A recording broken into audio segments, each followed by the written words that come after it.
One thing that most sales pros struggle with, and something that I get a lot of messages about, is how to connect with the decision maker or the hiring manager at an offer that you want to work with. So what I'll do in this video is I'll take you through step by step the process that I've used very successfully to connect with those people and land the offers that I want. But if you've been following my writing for a little while or gone through any of my courses, you'll notice that I've recommended a social media engagement strategy as the best way to connect with an offer owner or sales manager. And I still stand by that. I think it's a very effective way to go about things, connect with the company, build some kind of credibility with them. But as we know, that doesn't always work. Sometimes they're not active on social media, and other times they're paying someone else to do the social media on their behalf.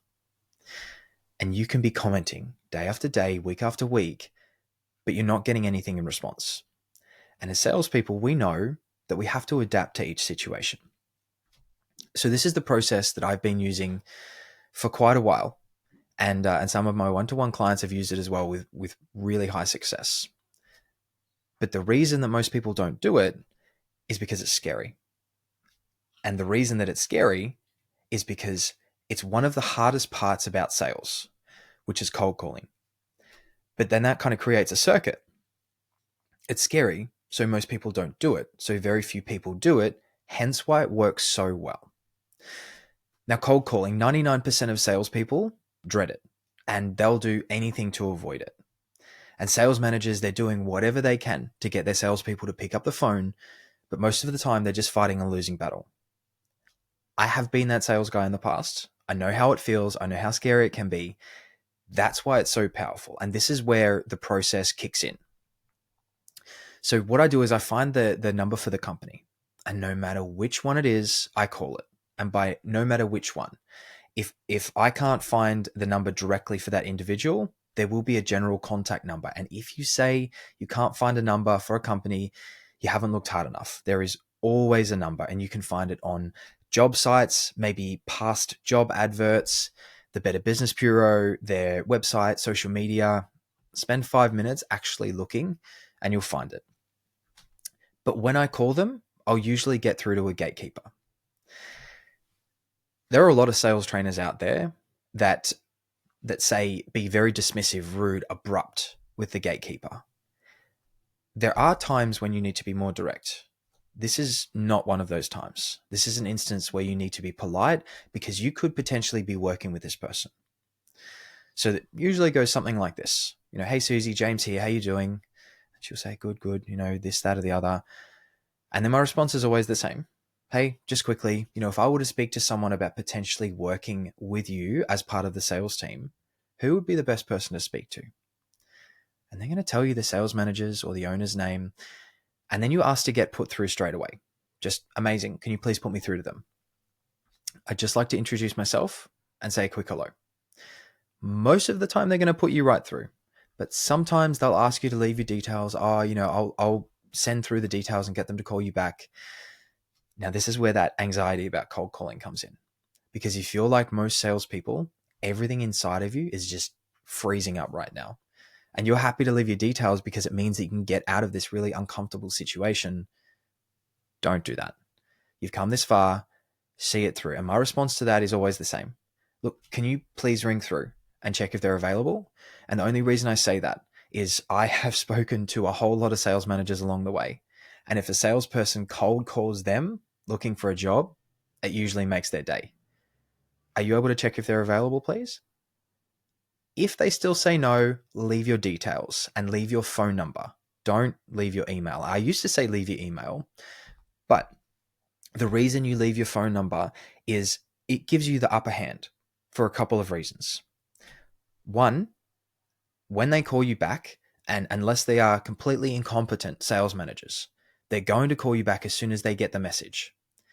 When they're calling you, the playing field has been leveled. You were pursuing them. Now they are pursuing you.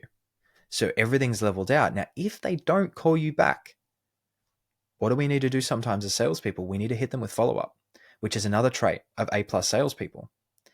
And regardless of how you get onto the sales manager, the process is the same. And you'll notice it's very, very similar to what I said to the gatekeeper.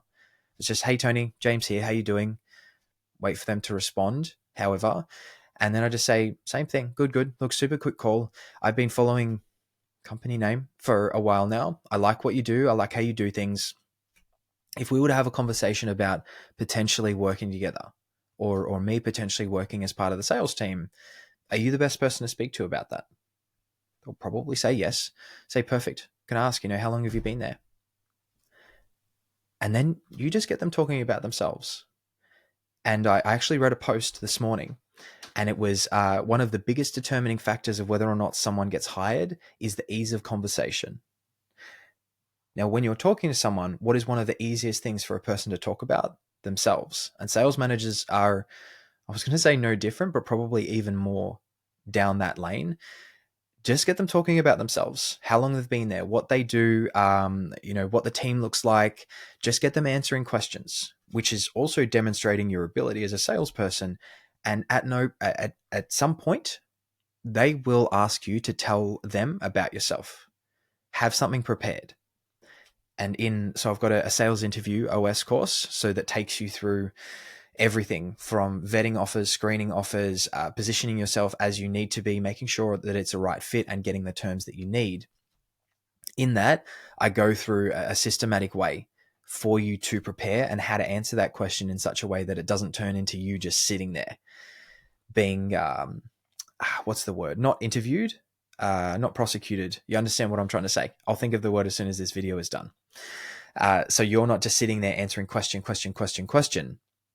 It's backwards and forwards, and you're actually having a conversation. But this one process, that has opened a lot of doors for me. And I mean a lot of doors. It's got me into the biggest accounts that I've ever wanted to get into. It's so simple, and it positions you ahead of everyone else. Now, every person I know that committed to this and did it, they got themselves into companies that they never would have been able to if they hadn't been confident enough and comfortable enough to just pick up the phone and have that conversation.